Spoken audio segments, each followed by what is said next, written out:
যারা কুশি কাটার কাজ শিখতে চান তাদের এই জিনিসগুলো জানতেই হবে। প্রথমেই কুশি কাটা কিনে নেবেন। ছোট, মাঝারি, বড় সব ধরনের কুশি কাটা কিনতে পাওয়া যায়।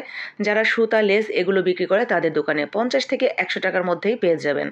এরপরে কুশি কাটাটা ঠিক এইভাবে ধরতে পারেন কিংবা হাতের ভেতরে রেখেও ধরতে পারেন, আপনার সুবিধা অনুযায়ী ধরে নেবেন। এরপরে সুতা নির্বাচন। আপনি কোন ধরনের কাজ করবেন সেটার উপরে নির্ভর করে সুতা নির্বাচন করতে হবে। এটা গুটি সুতা, কটন গুটি সুতা। এক গুটি 15 টাকা। এটা দিয়ে যে কোনো ধরনের ফুল, লেস এগুলো তৈরি করা যায়।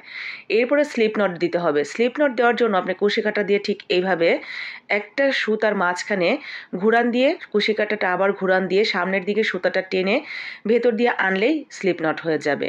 তো এটা একটু পেঁচিকুচি মনে হবে, তার থেকে বরং এইভাবে হাত দিয়ে একটা গিট্টু দিয়ে নেবেন।